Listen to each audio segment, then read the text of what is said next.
All right, everyone. Welcome to another episode of the Because Football Podcast. This is your host, Andrew, and today is our guest, Gareth Houston. Gareth, originally of Belfast, now in Cologne, Germany. He's currently the stadium tour guide of BayArena, which is the home ground of Bayer Leverkusen, and also host of the England B Team podcast, as well as the Inline G Flute podcast. Gareth, welcome to Because Football. Thank you very much. I'm delighted to be here, man. Finally, we got this going. I'm so happy. I think you're the first guest out of like 30-ish that I just met randomly in real life, and then we kept in touch and kept it going. Of course, we met. Was it Scotland, Switzerland? It was. Yeah, Was it yeah was. the group that in Cologne, in Yeah. your current hometown. We met in the Altstadt, in like the old Yeah. city, over some beverages and amongst all of the Scots and the Yeah. kilts and the great energy and crack, and it was an awesome day. So it was cool that we were able to keep in touch. Yeah, man. Yeah, I remember that day. We met in the belly of the beast. That was a hell of a day. I enjoyed that a lot. Yeah, I miss the Yeah. Scottish fans, man. They give such a buzz to the city. I'm really sad they're gone. And it seemed like they were definitely the hit of the tournament. Is that the sense that you got, obviously being more in touch with kind of the local community in the Cologne area and Germany in general? Man, like even at the stadium tours, we had nothing but Scottish people for about 2 weeks. It was just kilts every day. And like I live in Cologne, but I live on the other side of the river, slightly further away from the city centre. So during the Euros, a lot of teams played in Cologne in the Rhein Stadium. I think it was actually renamed the Cologne Stadium for that period. But you wouldn't see any other fans around where I live except Scottish fans. If you went to any random village within 100-mile radius, you would have bumped into a Scottish fan. Yeah. They were everywhere. They were like a disease. It spread everywhere. It was great. Seriously, a great experience. And here we are now. I guess, to start to kind of get to know you is like, what's your first football memory? Oh, what a good question, man. What a good question. Ooh. Do you know, I heard a thing recently. Someone said this to me where the World Cup you remember most is the World Cup closest to your 10th birthday. I don't know if that's true or not, but I heard someone say that. And one of Okay. my earliest memories is going into school. So 2002 World Cup, I was 10 and we got to go into school early because obviously the World Cup is in South Korea and Japan. And we got to go in early and the school opened up at 7 a.m. as opposed to whatever it was, 8 a.m. to watch England-Brazil. It was the quarterfinals. That was a game where Ronaldinho looped David Seaman and put it into the Yes. top corner. Epic. It wouldn't have been the first thing I did in football. It's one of the ones that stands out really clearly in my mind of being there and being aware of what was going on with Yeah. it. They actually opened school early just so you guys could Yeah. watch the full Which is matches. funny because, like, obviously I come from Ireland, Northern Ireland, so to watch the England game, but it was a home nation and there was just such a big buzz about this game and there was a great team for England and stuff. So we were all allowed in if you wanted to. So your parents could drop you off early. You can get breakfast in school and we could watch it. And I just remember that goal going in, watching it on TV, like crowded around the TV that was I can't wheeled out. imagine. Great. Yeah. Crazy. And that Oh, was God. kind of an infamous World Cup for Ireland as well, right? Where they kind of had a lot of was that the last one that Ireland had qualified for, I want to say? The Republic of Ireland, yes. Yeah, So Republic of the Northern Ireland, Republic, separate yeah. teams, yeah. So Yeah. I'm from Northern Ireland. I follow Northern Ireland. I also love watching the Republic of Ireland as well. Republic of Ireland had a great World Cup that year as well. Robbie Keane scored that goal and did the backflip and everything. It was a great World Cup. Northern Ireland haven't qualified for a World Cup since 1986. So that was the last time we qualified for two, 1982 and 1986. 1982, if you ask anyone from the north of Ireland for Belfast, they'll tell you straight away that 1982, we played Spain in the group stages, who were hosts that year, and we actually beat them 1-0. Jerry Armstrong scored the winning goal. And we've been living off that ever since. But the Republic of Ireland have much more success on the international stage than we do. Fair play to them. Bit of a population size and all that too going on, Yeah, but I've made some Euros recently, yeah, obviously seen that too, but yeah, cool. So that's a brilliant memory. And then so from that moment, age 10 to now where we are today, with you being a tour guide for Bayer Leverkusen, and living in Cologne, give us a quick rundown of kind of some the highlights that got you here. Yeah. Okay. Great question, Artie. By the way, that's a great question. First football memory. That's brilliant. I'm gonna see that for Love my to start with podcast. it. Yeah. So I'm from Belfast. I grew up football-wise, I grew up a Chelsea fan. My dad's a Chelsea fan, so free Abramovich. I supported Chelsea because my dad saw them win the 1970 FA Cup. Nearly everybody in Belfast supports Manchester United because George Best played for them, who's up there. And he was from Belfast, so most would support them. My dad picked Chelsea just to be contrarian. He's a couple of years old. Peter All right, Osgood scored the Pops. dive net. He went for Gotcha. that. So Yeah. I followed Chelsea, all great for many years. Obviously, when I was like 11 or 12, we got the money, so things were very sweet as a football fan. I've lived about in a couple of different countries because I studied classical music as my main job, and that's why I came to Cologne. So I ended up in Cologne about 6 years ago.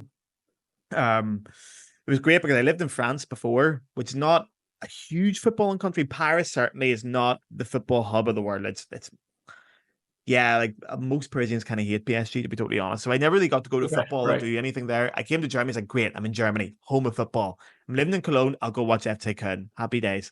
Could not get a ticket for love nor money. So I went down to the BayArena where Leverkusen were playing at that time. There's the Kai Havertz kind of era, Julian Brandt, all those, Kevin Volland.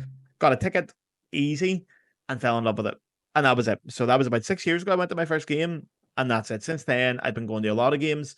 In the last sort of 3 years, I've been going to most games, home and away.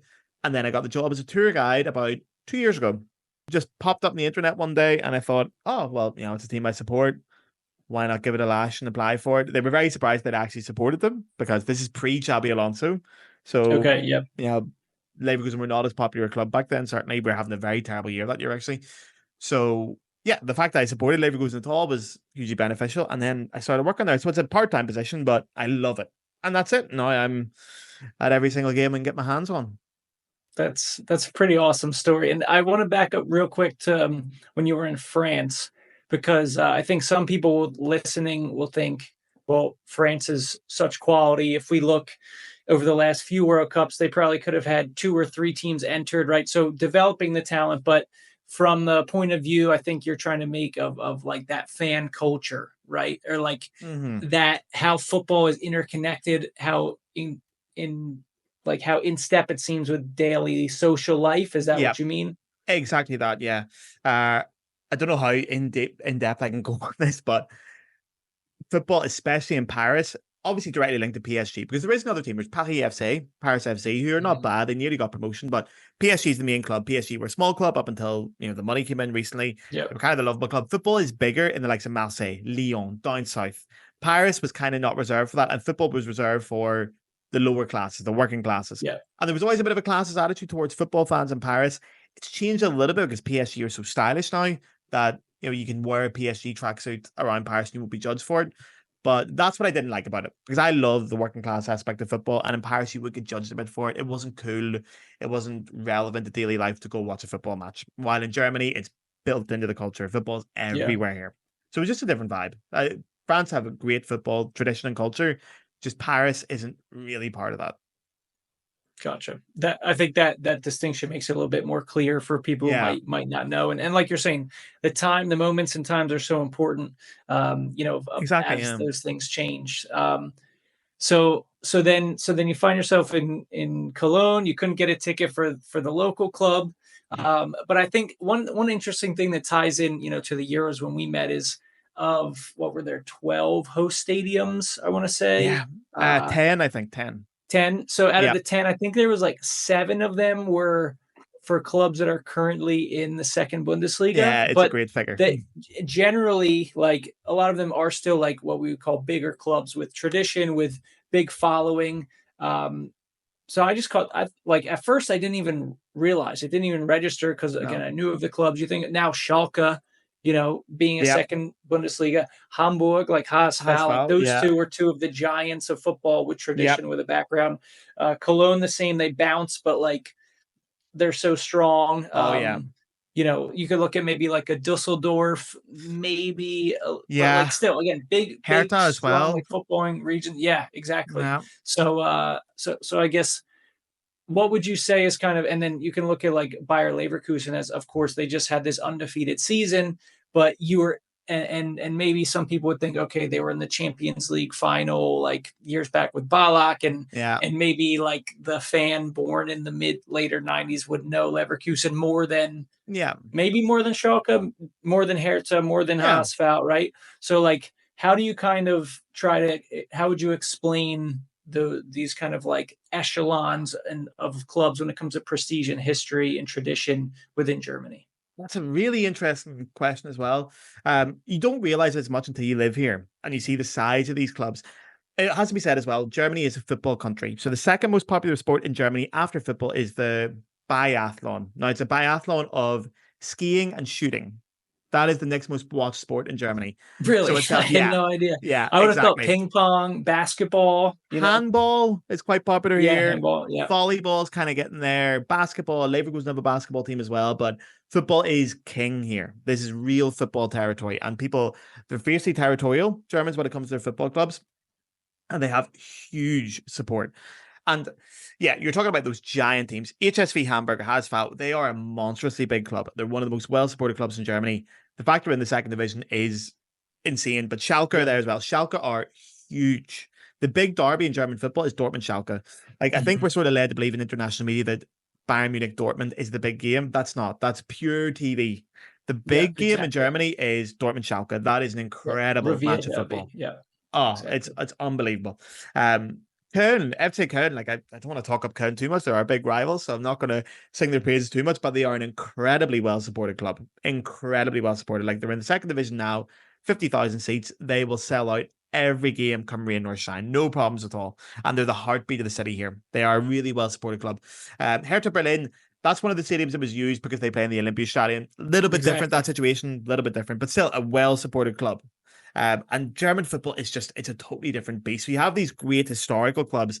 HSV are one of the great German clubs. I think they held the record for being the club in Europe that never got relegated until they did for the longest. So they'd been in the Bundesliga for the longest. Definitely in Germany. I know they were one of the, like, the very, I forget the name in German exactly, but it was, it was like the one they hadn't. Is there one in England?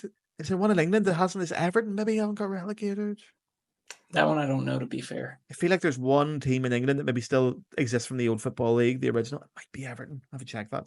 But anyway, you have these monster clubs and these densely populated areas. Now, what makes Leverkusen a little bit different to that is when people come to Germany, they expect Leverkusen to be this big city because, especially if you were watching football in the 90s or 2000s, you hear Leverkusen, you think of Bayer Leverkusen, success of the team. You know, played in Champions League regularly, got to the final 2002, as you said.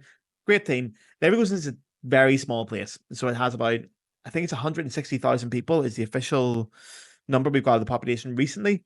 And it's geographically a suburb of Cologne. Culturally, it is not. It's very important to make that distinction.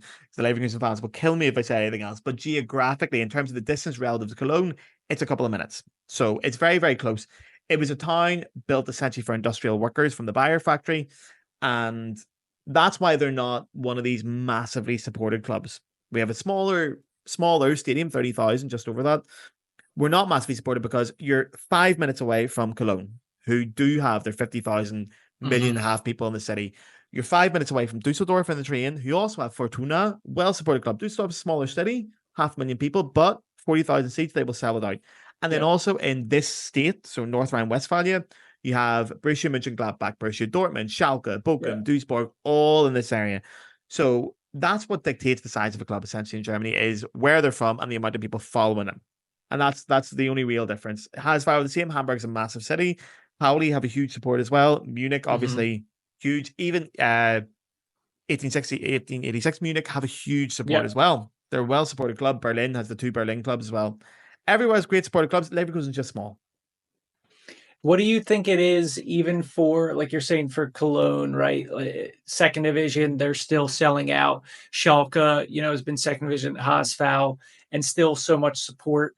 What do you think it is that kind of, is there something in the heart of the German football fan that kind of leads to that? Because in most situations, as success decreases, the interest, the following, the passion decreases.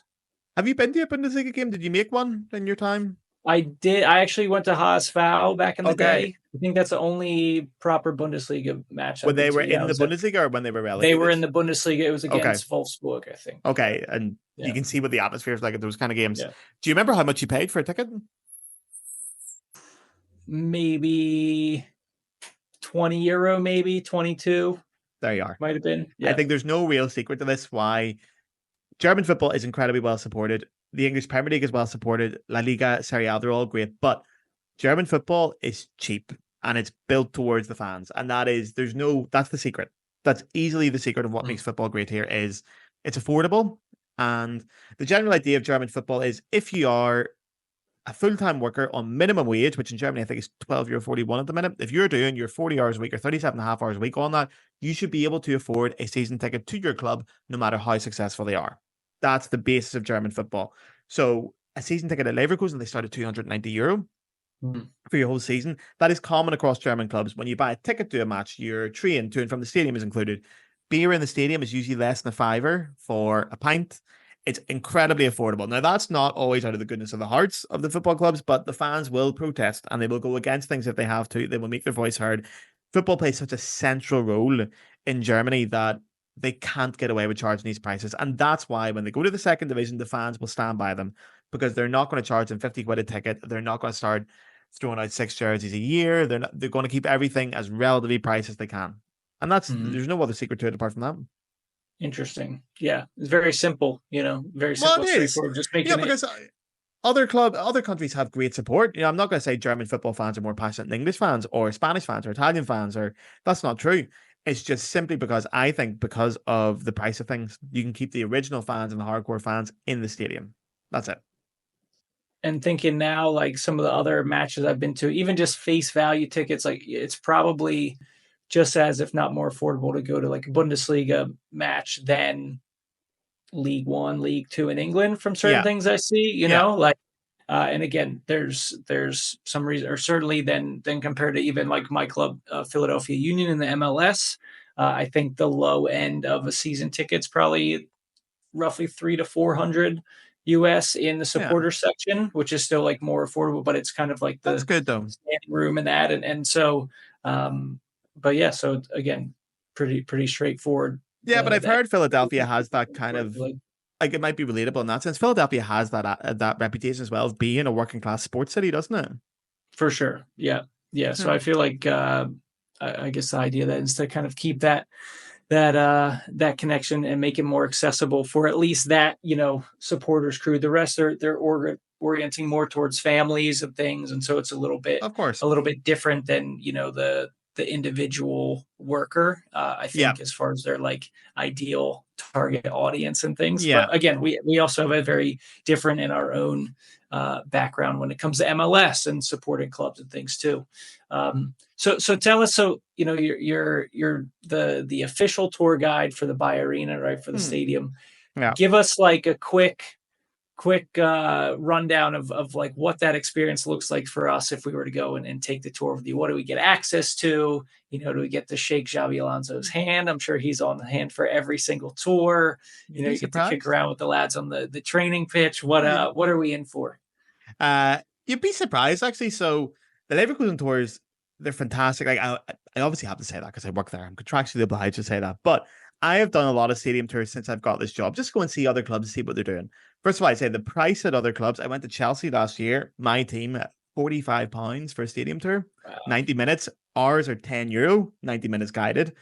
£45 is ridiculous for a stadium tour. Also, the one thing as well to remember about Bayer Leverkusen is the team train on site. So we have the Bayer Sports Park kind of development around there because we're kind of limited geographically because on this side you got the river and this side you got the Autobahn, the German highway.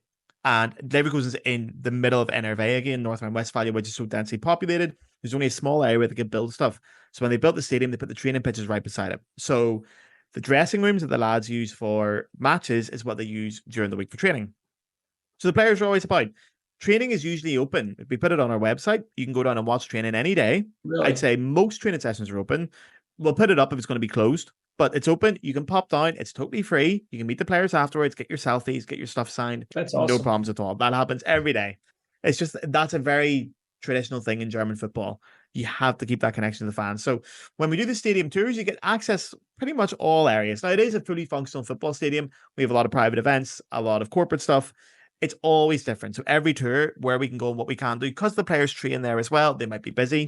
Sometimes Xabi Alonso will turn around and say, right, well, we're going to have secret training today. We want to close. I've changed my mind. That's it. Then nobody on the tour can see this training. We have to close it all off and we have to just find another way to do it. But it's a fully operational stadium. The whole stadium, most of the club is based in the BayArena. We do have an office block, but for example, the CEO's office is in the BayArena. The director of football's office in the BayArena. So there's a lot of things, a lot of moving parts within the stadium. So when you go on these tours, you never know who you'll bump into. We're obviously very careful. We don't let people see the players, and we don't do that. But if you bump into one, it's a happy coincidence. But it's just so central. Like the stadium is so central to all the operations, both at the administration and the playing squad and the technical staff, which is cool because I've toured Allianz Arena, I've toured Old Trafford. Yeah. Gosh, I think those are the big two that stick out. Maybe I've done one. I think those are the two, but in both cases, they're kind of like a ghost town, right? Like there's no one really there except for a few security because they have to be there for the tour, and it's still a cool experience. But at Leverkusen, it's really fascinating that such a high performing elite club is so, in a way, like interconnected and not fully accessible, but like you get a feel for like things that are happening. Like if I was there and they're like, oh, you actually can't go here because it's a secret session, I'd be like, that's pretty cool. Like I didn't see it, but it's because Xabi Alonso is working on something special to beat Bayern at the weekend. I think that's something we're very proud of on the stadium tours, is the fact that you do feel a part of the club and you feel connected to it. Like for example, you'll have like the press conference room. That's part of the stadium tours. But if you're there the day before a match, we can't go in because there's going to be a press conference. So sometimes you'll be walking past the room and there's a press conference on, and you have to say, right, everybody, silence for now. Sometimes you're walking past a window and there's secret training. You'll see the players. You have to say, right, no phones, no pictures, no videos. But you're always dealing with this kind of stuff. But it gives you a feel of what an actual living, breathing football club looks like, as opposed to something that's only used for match days every 2 weeks. Definitely. What is like the national makeup look like of a lot of people taking the tours? Is it mostly other Germans, Europeans, people from all over? Like what would you say? It's changed a lot in the last year. That's for obvious reasons. The success we had last year on the pitch translates directly into it. So I handle the English and French tours, generally speaking. I do the old German tour, but we've got loads of other tour guides who are much better than I am at speaking German. So they're German. So they handle that. But on my tours, we get everyone. We get a lot of like football tourists, which is really cool. People who are doing like ground hopping or doing like stadium tours around different parts of Germany. Again, this is one of the ideal places to come because you could do Dortmund in the morning, Leverkusen in the afternoon, Cologne in the evening. You could do all three in one day. So we get a lot of that. We get a lot of South Americans also, because we've got quite an international roster of players. You'll get people from those countries, and Leverkusen have always had that. They've never had like a massively German base. I think the most represented nationality after German at Leverkusen is Brazilian. So we get a lot of Brazilians on the tour. We've always had Brazilians playing for us. We had a lot of Koreans came, and Heung-min Son was here. Okay. At the minute, you'll get like, well, we had people coming from the Ivory Coast for Cossino. Unfortunately, he's just left on loan, the Atalanta, so we'll not be getting them anymore. People came for Pierre Hincapié, who plays for Ecuador. Is Ecuador? Yeah. Ecuador. Yeah. Yeah. And who I'm going to blank. They're going to beat me up because I was just in Argentina, but I know you've got one Argentine lad who was a Palacios at River Palacios. That's right. Yeah. Yep. We're very proud of that because he was the only player in the Bundesliga that won the World Cup in 2022. He was the only Bundesliga. He brought his trophy, he brought his medal to the stadium. It was so cool, man. He came in one day and he was showing everybody his World Cup with his medal. He's a great guy, a great player as well. Very cool. So it's everyone. It's everyone. Yeah. Very cool. Nice. Yeah. And does it get, I imagine that kind of, well, it's actually, I think for example, I've been traveling a lot. I've been doing all these city tours where people give kind of the same spiel every day, right? They're talking a few times a day. Yeah. What do you do to kind of like make it a little fresh for yourself, or does it just kind of happen because of the kind of flowing nature of club operations? So when you say you've done city tours, you mean like walking tours of the cities and stuff? Exactly. Not football teams. Okay. Well, what stands like? Is there any tours that have stood out for you when you've been doing it? Yeah, I think I did a really cool one in Medellin in Colombia that was really good because he gave us a lot of like background of some of the typical history, but like also really woven into like people's daily lives and stuff too. And it's a city that has a lot of like really dynamic, more recent history within the last 20, 30 Yeah, years too. yeah. And then he also connected it to kind of like the current day, which was pretty That's cool. And interesting. how like things are okay, it's actually, happening. So like everywhere we were, I feel like we kind of felt the significance, whether it was like 100, 200 years ago or 10 years ago, or like now That's and cool. sort of into the future. Yeah, so giving the sense of perspective on it. That's cool. That's interesting. Well, yeah, that's why I'm asking, because I'm always curious to hear what people think of any kind of tour and what they relate to and what switches on them. There's no set recipe. There can't be a set recipe because you're dealing with different groups. I will say when you're like as a really general blanket statement here, when you're dealing with people from Germany, they love figures. They love numbers. They want to Mm, know when it was founded, what date it was founded, how much it costs, what length the grass is. They love that. Um, anyone from an Anglo country, so America, Australia, all that, USA, sorry, Australia, Ireland, whatever, mhm. because they hear they have an Irish accent, there's a lot of preconceptions that come with that. And I like to play up to that a little bit. So storytelling, that's essentially it. I like to tell the stories of Leverkusen and the romance of the club because it is an incredibly romantic club. It's had so many great moments in its history, and obviously with romance comes the negative, and it's for a long time up until last year it was always the bridesmaid, never the bride with Leverkusen, and so many people find that so interesting. That's what got me interested in the club was this whole story about what they didn't get, and it was the 100%. maybe club. So you find groups where you want to talk to them more about that. You always have to react to what they're going to want. Irish people love that. For example, we get a lot of Irish groups, school groups and stuff. They love that. They love hearing about that, and they love relating it back to Ireland in some way. So what I've tried to do over the years, it's getting harder now, but because we got more different people from different countries visiting. But I ask everyone where they're from and try to find a point of connection with the club to that country. So it might be a player, it might be a relation. We've never had an Irish player, but Xabi Alonso, when he was 16, did a year abroad in Ireland. He lived in Ireland for a year and he Really? played Gaelic football. So he played GAA, which is Wow. our national Okay. sport in Yeah. The Ireland. GA. Yep. And I've spoke to Xabi about this because I spoke to him not long ago on a tour when we had an Irish group and he just walked past and I was like, Xabi, I really don't want to interrupt your work and all, but if you got a moment, can you just confirm this? Did you live in Ireland? He went, yeah, I lived there for a year with the O'Brien family and we said, "Do you play GAA?" He went, "Yeah, yeah, I loved it. It was great." And that was about 2 weeks before we actually played in Dublin, where RTE, the Ireland's national broadcaster, asked him the same question. I was like, "Man, I got there first. I was there Exactly. first." But yeah, that's something that's always interesting people is to find some kind of point of connection with their country and what relates to them.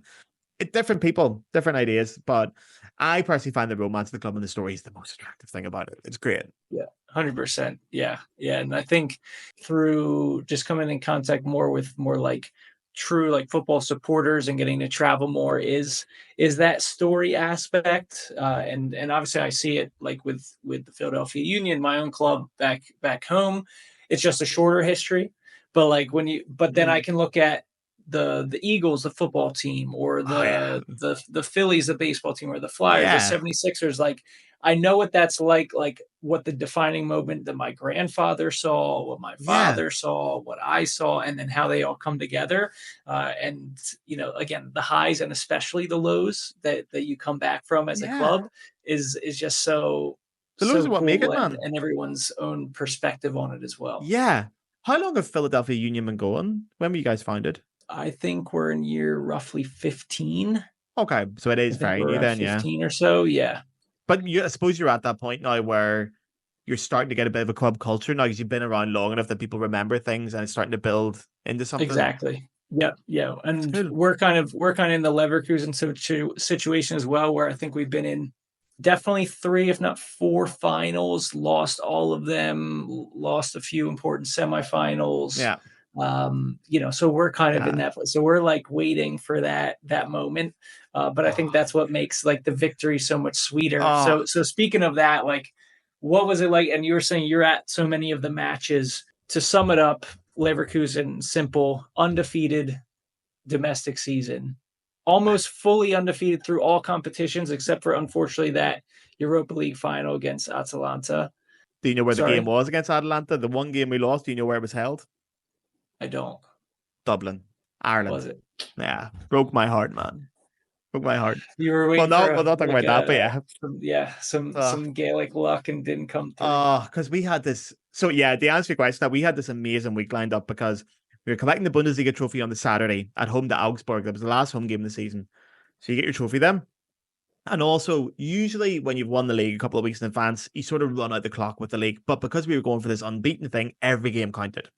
Every Yeah. game was really important. So we had that huge game. Then Wednesday night, we were on Dublin for the Europa League final against Atalanta. And then the Saturday, we were back to Berlin, which is the other side of Germany here, for the cup final, the German cup final against Kaiserslautern. So it was an insane week. And all I was thinking at the time was, please just let us win in Dublin. Because if we win in Dublin, I get to bring all the Leverkusen fans out in the area. We can go to the Irish pubs, we can dance, we can sing. I stupidly, probably my own fault, didn't book a hotel in Dublin that night because I thought, it'll be fine. I'll be partying so long, I'll just get the first train back to Belfast. And it didn't happen. After the game, I went and begged the bus driver. And I was like, mate, can you please let me on this bus? I cannot stay here. It was awful. But apart from Brutal. that, it was an incredible season. But what was really cool about it was the first season where I went to every game. So the year before, more or less every game. The year before, I was going regularly enough. It was this season I started going really hardcore, going to the away games, getting involved in it. And when you're with the fans that have really been there, because I am a real fan, but I haven't been there like these guys have. You These don't have guys have been those there for decades years. of like Ah, the pain and everything added ah, up and like what you did as a kid. Yeah, exactly. that's different gravy. And I love talking to these people because you hear what they prioritize and what's important to them. Um, for them, the idea of being unbeaten didn't even come to their minds. They didn't really care about it because just the idea of winning the Bundesliga was the one. We've won the German Cup before back in 93. We'd won a European trophy in 88. The Bundesliga was the one. We'd finished second Mhm. 5 times. That was it. That was all they ever wanted. We never thought it was going to happen this year. And you're going to these games every single week and you're sitting like in November and December and we're going, after the match, we're meeting for a pint and we're going, we still haven't lost. And you're like, yeah, we'll get beaten at some point. And it gets longer and it gets longer. And then I remember vividly, even when we won the league against Bremen, people still didn't believe we were going to win the league. Like the fans, we were still like, don't talk about it. Don't mention it. We've been here before. We had that 2002 season where everything fell in its ass in 1 week. So don't jinx it. Right up, even when you're like 9 points clear, we were still like, don't celebrate it. Don't talk about it. The day it happened was the most surreal thing I've ever seen because everyone went on the pitch. We had 3 pitching phases in one match. It I was remember seeing the videos online, like it was unbelievable. it was wild. I've never and like Like even walking Verts had to through. like tell everybody to go back after Oh, celebrating the one goal, and it was then so people are funny as well. scrambling on and Did you off. see who the first person was to run the verts when he scored the first of his goals? Nah, I don't It was think the so. security guard. Man, there's a great photo of it of the security guard running on first, and everyone else is climbing on top of him. And Foyan's like, no, no, stop. And like, yeah, man, why wouldn't you? You're a Leverkusen fan. This is never going to happen again. You're never going to win your Seriously. first Bundesliga again after 120 years. So this is it. Enjoy it. It was such a. Even that day, I think it was a 3:30 kickoff. I went into Leverkusen at like 9 a.m. I want to walk around the town and the buzz Exactly. about the Just feel the place. buzz. Oh, you wouldn't believe it because you don't normally see that in Leverkusen. You don't see like flags everywhere and jerseys everywhere. It's quite a residential kind of place. There's not really a lot of bars or city centers, especially around the BayArena area.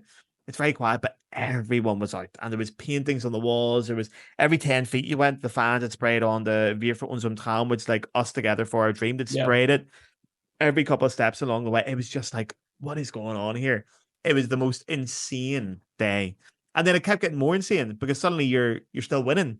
We had that away game against Dortmund a couple of weeks later, and we'd won the league, and then suddenly you're trying to go, this might be unbeaten. We're nearly there. And that was, I think, the penultimate game, very close to it, but it was away to Dortmund. And we were 2-1 down, I think. And then that's when you realize everyone does care about the unbeaten thing because we're like, oh, come on, come on. And Yeah. another last minute equalizer. And it got bigger and bigger. And then it was just wild. It's only now I'm starting to appreciate what happened last season. It was Yeah. insane. Yeah. You can't describe a season like that. The average fan feels good when their team wins like 3 on the trot, right? Like some teams Us, getting just 3 points is absolute bliss. it's just And I think the interesting part what you're saying there, the Bundesliga, that's for the people of Leverkusen saying like, hey, we finally did it. And yeah, then that unbeaten record, that's like, okay, this is where we can be in like history, right? This is where like yeah, everybody's gonna remember this, exactly, yeah, not just sure we won our first one at this time. It's like, oh, this is the season that we went unbeaten and European yeah, final and cup final and everything. yeah, There wasn't a ton of buzz, or it seemed to kind of come out of nowhere for the average neutral football fan of like, okay, what's Leverkusen doing? To your point, in January, February, they're yeah. still unbeaten. Yeah, well, Leverkusen, as I said, like the early 2000s, they had a great run. They had a great team around them. They had a couple of cup finals, Champions League final. We finished second in the league quite a few times. There was a good period for Leverkusen, which most people will remember. A lot of British fans will remember it because back then ITV was showing it for free on terrestrial TV, and you were watching Leverkusen. The year they got to the Champions League final, there was a double group stage back in 2002, and they played Arsenal, Liverpool, and United all in the same year Wow. and Okay. beat them all. So suddenly British fans were very aware of who Leverkusen were. Mhm. Young Michael Ballack. This Leverkusen success is not totally unplanned. It has came from somewhere. There was seeds planted a while ago. I think we're all surprised at how much success it was, but it essentially started from when we sold Kai Havertz and that money came in. There was a lot of players brought in. There was a whole new system brought in. There was a lot of young lads brought in. And it sort of slowly built up from them. We have a great youth section. Florian Wirtz comes from the youth section. 100%. More or less, but he came out 16 or 15, I think. But it's been in transition for a while. I mean, we bought a lot of players around that time. We built the team up. Taking Xabi Alonso on as a manager was a gamble because he never held a senior management role either. That was all planned. So it's not just been somewhere out of nowhere. It's been 3 or 4 years in the pipeline that I think we always thought one day we'll win a trophy again. Nobody expected this. Nobody. It's still insane to us. Yeah, that's something that I'd be curious what the actual odds were for the bookies, right? Do you know what? And I if could there tell you. was, I used to be able to tell you because I had a friend that put money on it at the start of the year, and he got the right. He didn't put it on undefeated. I don't know what the odds would have been on that, but he put money on us to win the exactly. league, and he was a very happy boy when that came Yeah, through. he's one of the happiest ones. I was going to say he's the Oh yeah. first one that rushed the field after Oh a yeah. decisive goal. That it'd Yeah. be brilliant. Yeah. Brilliant.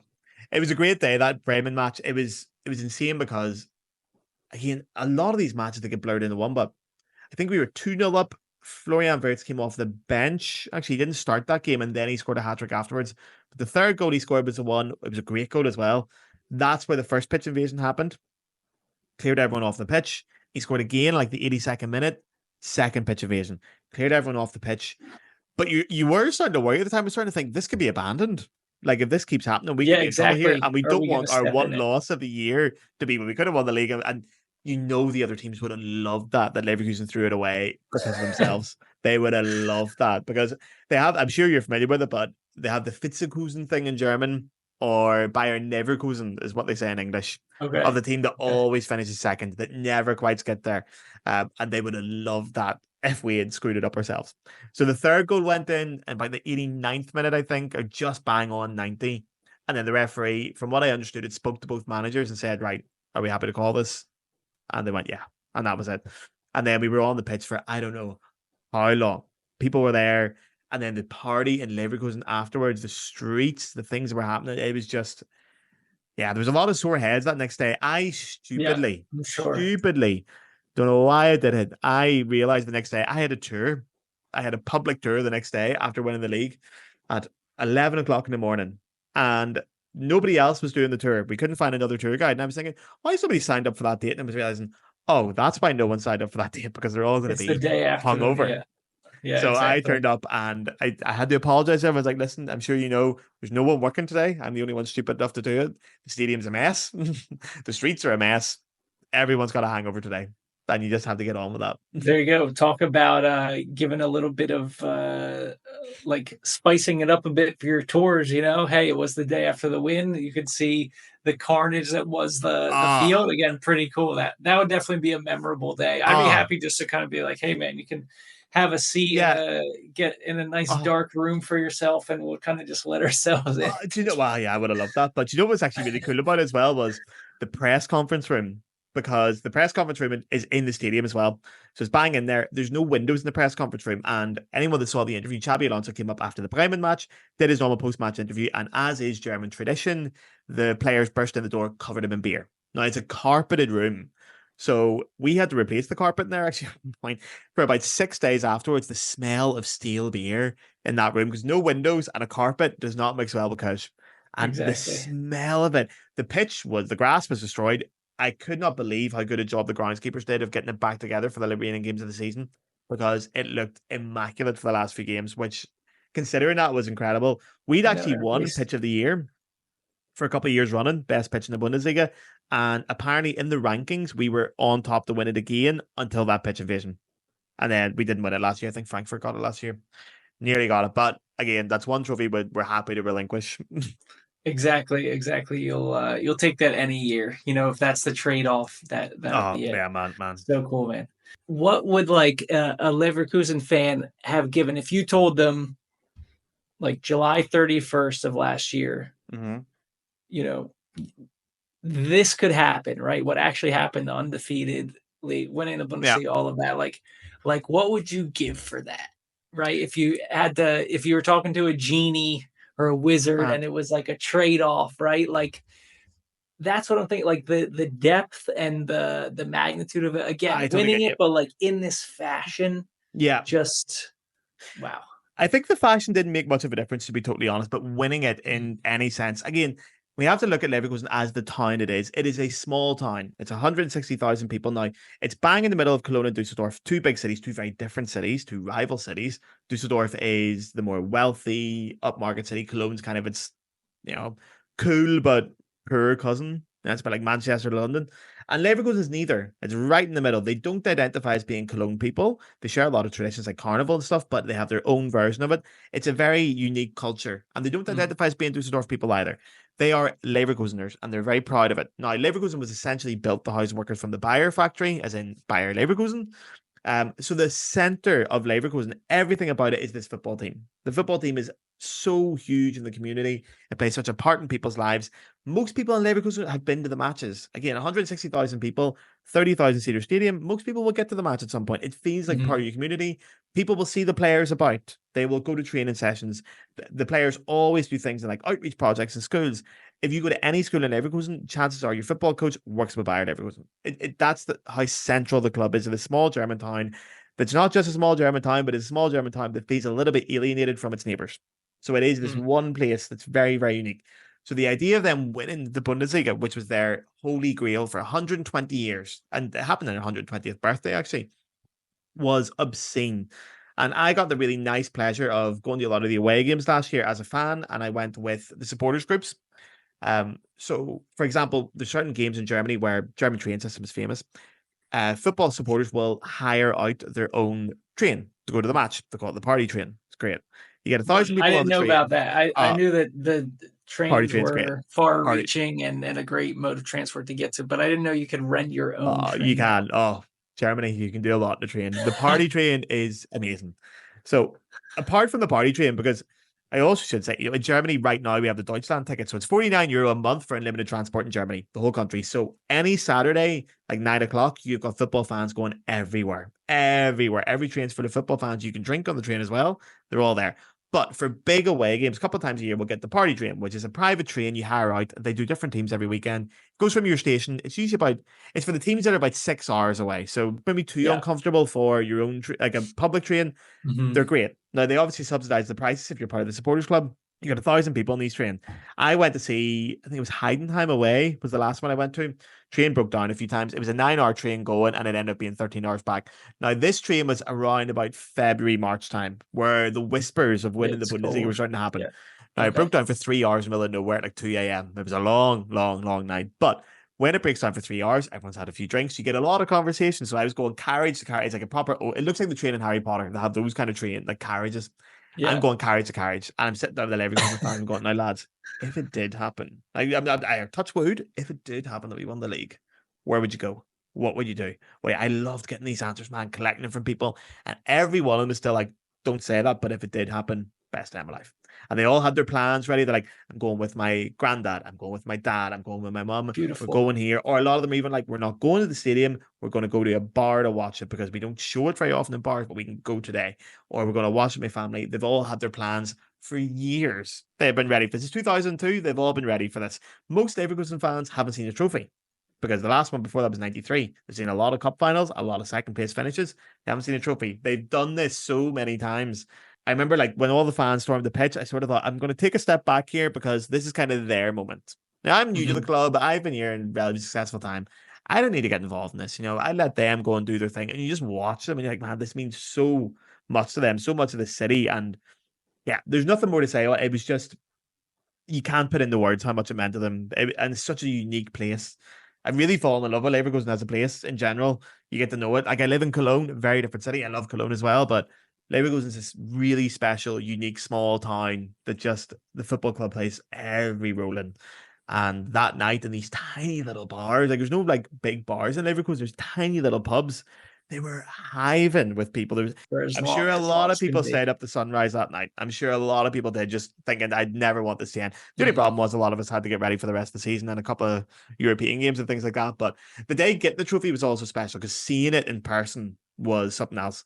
And I don't know if you saw this, but the minute they got the trophy, they do their celebration, do that. They came straight over to the Nordkurve, which is our ultra section and our hardcore fan section, and they give the trophy into the fans. They didn't go with it. They pass it up to the capo, which is the head ultra that stands on the Yes. platform.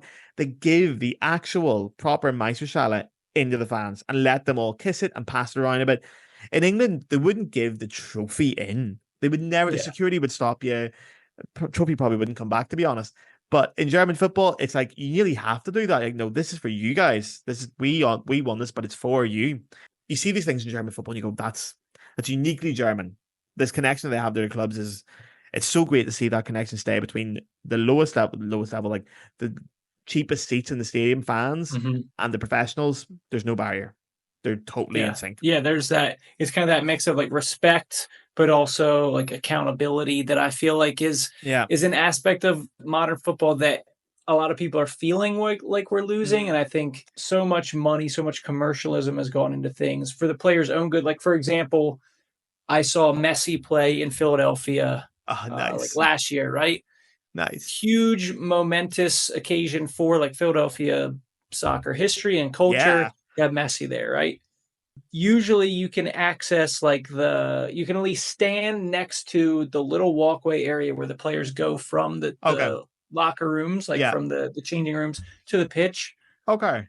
And then after matches, you can usually see them like they'll put some barricades Barriers up, a bit. but you can see them walk Yeah. from the changing rooms to the team bus. Okay, with Messi there because of the security detail needed. I'm sure everybody has seen like the reels on Instagram or TikTok of like his security guard who's always roaming the Yeah. field, like Yeah. wherever he is.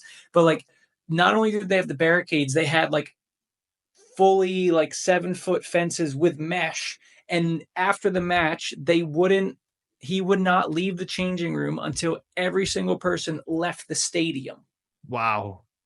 And it's like, I understand, right? Yeah. Because it is a wild world we're living in. And like, I kind of get it to an extent, Yeah. that security piece. But Yeah. also, it's like, I was with dozens of people who were like, all we just wanted to see like a glimpse of him walking in person and like maybe a wave, Yeah. like people Yeah. just wanted that little bit of connection. And I'm not picking on I Messi because I totally know he agree with does so that. many other things to be accessible. There's two sides to He's it. hanging around the Inter Miami like academy all the time, or Yeah. just like I know people have met him, things like that. But it's just like that's an example of how kind of things have seemingly come out of control. And I Yeah. feel like in many places, the average fan is losing that connection. Connection with the club. Yeah. But I think also now we see a lot in clubs and you talk about kind of like the village of Leverkusen as football has generated a more global fan base. Decision makers in clubs, they've started to expand their attention to what is that fan base? Is it Yeah. the specific geographic location? Or is it worldwide? You talked Yeah. about Sun, right? Like, are we going to make decisions because we've got X million Korean fans buying jerseys and things? Like, You're entirely right. You're entirely right. It's a shame about that Messi story as well. I get it in both sides because I will say on the Leverkusen tours, we do private tours as well. And sometimes you've got time to kill between tours and you're walking about, you will meet the players. So when I meet the players, it's funny when you meet them as like a colleague, and I'm putting that in inverted commas for anyone not seeing this because they're not my colleague. Like technically, we both work for the same company, but anyway, you meet them in person, not as like this big starry-eyed moment. You're like, man, you're like a 25-year-old lad. So I feel that yeah, it can be hard for them sometimes to deal with this, and a lot of them they are just genuine lads that just want to play a bit of football. But in Germany, there is a huge push from the fans. Like the fans were not afraid of a protest here either. There was the DFL protest last year because the Deutsche Fußballliga, which are essentially kind of like the equivalent of the FA kind of thing, I suppose. Yeah. They were exploring different revenue options with the sponsorship deals that were bringing them in. Now, the sponsorship deals could have potentially meant that we had different kickoff times, more Monday night games. I think it was one of the big protests was Monday night games. We're like, no, we're not doing that because your average fan cannot get Monday night off as well as going the following weekend to go watch a football match. It shouldn't be that. And they will protest. Now, you're right. The club has the two choices. They look at the 10,000 hardcore fans, or they look at the whole market worldwide of people that will pay. You can fill your stadium with one-time ticket people. Once in a lifetime opportunity. We can do that now as well. People do that for us. But German football fans won't let them. They will boycott it. They will throw things. We've had the tennis ball protests where they threw tennis balls against Bayern Munich last year. It was one of the biggest games of the year, a home game against Bayern. This was a game that if Bayern won, they could have went a point ahead of us. And it would have changed the whole dynamic of it. That game was delayed for 15 minutes because both sets of fans threw sweets like candy onto the pitch as a protest against the DFL thing. And you're thinking maybe you could have left it the next week. Like I can see that point of view. It's such a big game, but no, it doesn't make a difference. You protest. The minute you stop protesting and you let them get away with it, maybe that's the minute it all runs away. So they have to keep that connection. They don't get a choice to it. We see it all the time at the club. The players have to be involved with the local community. I'll even say as a tour guide, anytime you see a player or the players see any member of staff, they will always come over and give you a high five and ask how you are. They always treat you as a colleague. And then you give them that same respect back. You don't like ask for selfies. You don't like look at them awestruck. You give them respect back, like, right, you're working, but they give you that respect. And you can see that's so connected to what he does as a club. In small bars in Leverkusen, I'm talking like really small, like 30 people bars, where the CEO came down to talk to the fans. That's happened quite a few times. There's one bar, I won't say the name of it, but it's a bar that is known where the captain's often there, Hidetski's often there, Xabi Alonso will be there, the CEO will come down and they will meet for a beer with three lads. Or they'll meet the nights I was there with the local fan club. They're almost obliged to do it. Come down and say, why did you sign that player? Why did you not sign? Why are the ticket prices like this? Etc. etc. They have to keep that connection. There'd be so many problems if they didn't. It's not worth the hassle, to be honest. There always seems to be these like Leverkusen's a big example, and having a huge company behind them has helped with some of their success, but still like you see the smaller towns and villages able to be successful because I think of that connection with the fans and then just the good financial kind of sense and management that goes along with that. You've never really watched Bundesliga and you never got involved in it. It is by far the most exciting league in the world, apart from the fact that Bayern Munich almost always win it. Anything apart from that, the relegation battle, anything like that, the European places, the general level of competitiveness is so good. Apart from the fact that Bayern always win it. I actually read recently as well that it's on track this year to be the most attended league in Europe right now is the Premier League. Bundesliga second. The third is the second division of the Bundesliga. It tells you the level of German football. 100%. It's ridiculous. And on the 50+1 rule, actually, it's interesting. We're not part of that. Leverkusen are exempt from that rule. We actually don't have the 50+1 rule. So it's the German football ownership rule where football clubs have to be 50% plus one share owned by the fans. There's two teams exempt from it. That's us and Wolfsburg. You can apply for exemption, but the rule states that if you want to apply for an exemption, you have to have steady, secure, financially responsible ownership from one source over 20 years. So they got the best interest of the club at heart. We've always been owned by Bayer, the pharmaceutical company, so we've always been exempt from that. But interestingly, I think that's what makes the fans get more involved. They're aware that we don't have the voting rights of other clubs. Essentially, the way it works is you're a member, a normal membership, you sign up, 30 quid a year, usually it's somewhere 35 quid a year. Then you vote for your president. So you get a democratic vote and then the president runs the club. But that's it. So we don't have that. So I think it keeps them on their toes a little bit more than anyone else. That's why our fans are a little bit wary of it. Gotcha. Okay. And then Wolfsburg having Volkswagen as their exactly that. Yeah. Time. So it's very strict in Germany how those rules work. But at the minute, Volkswagen and Bayer are both founded the same way. Workers' clubs, literally founded for the factory workers, and then they came and played for the club. So very similar to like the PSV or even half the clubs in Northern England started as factory clubs. Which is why, it's an interesting thing because, I just have to say this as well. It's something I feel very passionate about. Leverkusen are not liked in Germany, and that is very unfair because of their connection with Bayer. Bayer are a pharmaceutical company, very rich company. No surprise in that. They make aspirin and Alka-Seltzer, and they're very popular in the States as well. But it's not like Bayer bought the club and pumped a load of money into it. That's not the case. Right. It's not like RB Leipzig. Okay. It started like within the workers of the club as well. It was a workers' club from the beginning. Yeah. Yeah. So if you worked in the factory, you played for the football team. It got bigger. It got better. That's fine. Now, obviously, the players don't work in the factory anymore, clearly. But like even in terms of sponsorship, Bayer give a rough flat rate of 30 million euros a year. 30 million euros. Any football fan will tell you, okay, it's a lot of money, obviously. But in the modern football world, it's not an insane amount of money. Financially, we've always been secure. That's sure. But the way we've been financially responsible is our youth development and selling on players. And every club in Germany has to be financially responsible. They can't get carried away. You don't see clubs folding like you do in England. You've seen a couple of clubs disappear recently because of financial mismanagement. That just can't happen in Germany. Yeah. On the flip side of that, we don't have the same money as the English clubs. That's true. The general quality of the Premier League, I think, is higher than the Bundesliga in terms of football, in my opinion. But as a fan, it is the league to go to. I always thought that it's been such a good product in terms of the broadcasting value, like the visuals, the aesthetics, the graphics, the production teams, and then also just like the play on the field itself. I feel like you kind of have almost the athleticism and the pace and the power of the Premier League, and yet you also have a high level of technical ability. You have a high tactical. It's kind of like a bit of everything together. I always kind of felt that way. Whereas if I watch like La Liga, I know I'm going to get a lot of technicality and their own like kind of tactical style, but the games tend to have more of a slower flow at times. Whereas like Bundesliga is a lot of where we see gegenpressing and counterpressing coming from that kind of full steam ahead. And so I feel like in a way there's a balanced type of football where you're seeing a bit of like all aspects of the game pretty evenly represented. Yeah, that's a really good, it's really well noticed. I totally agree with that, actually. I think a lot of that came, not totally well versed in this now, but I think from my understanding, a lot of that came with a huge reformation of the German football youth system in 2002 after the World Cup final. So they essentially wanted to make a style of German football and an overall level feel of how German football is going to be from grassroots level up. And then you're starting to see, I think when they won the World Cup, you started to see the benefit of the product of that. And you can see like German football teams, you can see the direct relation between watching the Bundesliga and watching the German national team. There's a very direct link between the two. They're playing similar styles. All the top coaches, now, well, not all of them, but a lot of the top coaches are German. They're bringing a similar style. There's a coherency to the overall league. You can see it. German football is a thing. It's a very clear idea. Spanish football, I think, is the same. The Italians, to an extent, you can see this real clear identity of where it came from, where it's going, and where it is. Awesome. Yeah. So hopefully that'll encourage more people to be watching more of the Bundesliga this season, because agreed to your point of not even just on the pitch, but like the dramas in the table. Like I always loved like the relegation playoffs, which it's great. I can't think of.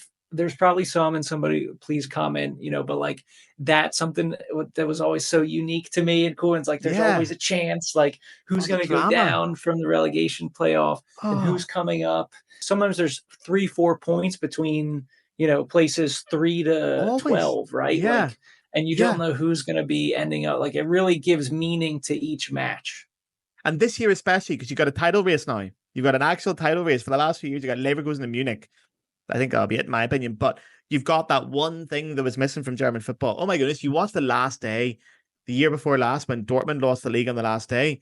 That wasn't even the most interesting thing that happened that day. The relegation battle that day and what was going on in the relegation from the second division down as well. It's unbelievable. The drama in German football, if you could just put aside the prejudice of going, well, who's going to win the league? Forget about that. Look at the other levels of the league. This is the year to watch it as well because you've got it all. You've got Leverkusen, you've got Harry Kane trying to win his first trophy, you've got Munich coming back, you've got so many interesting things. You've got the big giants down in the second division trying to get back up.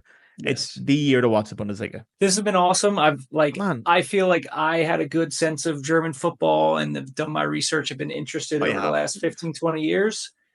And I walk away just feeling like a lot more insight not only into Leverkusen, but the league in general. So this has been awesome for me. If nobody else has gotten anything out of it, which I'm sure they have, I really enjoyed it. I've had a great chat with you, Gareth.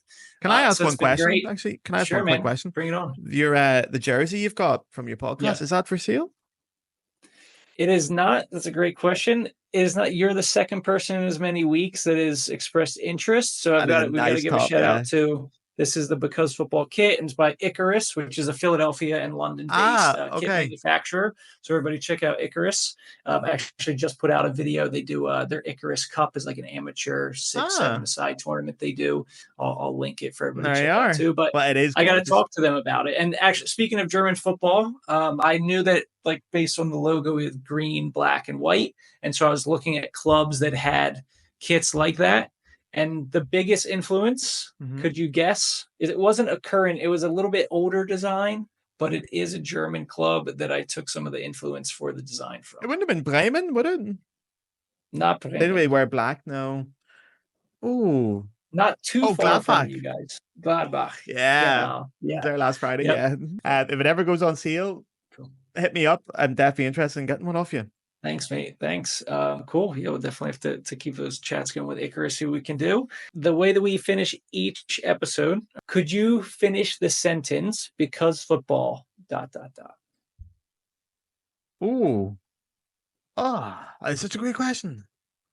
Because football. Oh. Just say what comes from the heart. Don't think too hard of the Yeah, to be honest, answer. I just have to say, yeah, what I think, especially the last few years, because football's in my life, it's give my life, especially as a foreigner in another country, a genuine sense of meaning and purpose and belonging. I feel like I belong in Germany because of football. Hell yeah. That's a great answer, man. That's awesome. And one that I can really speak to because of just the connections and relationships I've been able to develop Yeah, so easily just because of football. of Yeah, a shared passion, it's great. wherever It's I great. go. So awesome. That's a Yeah, great man. answer. Thank you. Cool. Yeah, it's a good question. Brilliant. With flying colors, crushed it there. Well, we're going to link in the description to not only if there's any, flute and classical music fans or any music fans Yeah, in general to the Inline G Flute podcast, of course, but tell us a little bit like yeah. who might be interested in the England B Team pod, and then of course where to find us. And if you guys are interested, we'll have all the info in the description.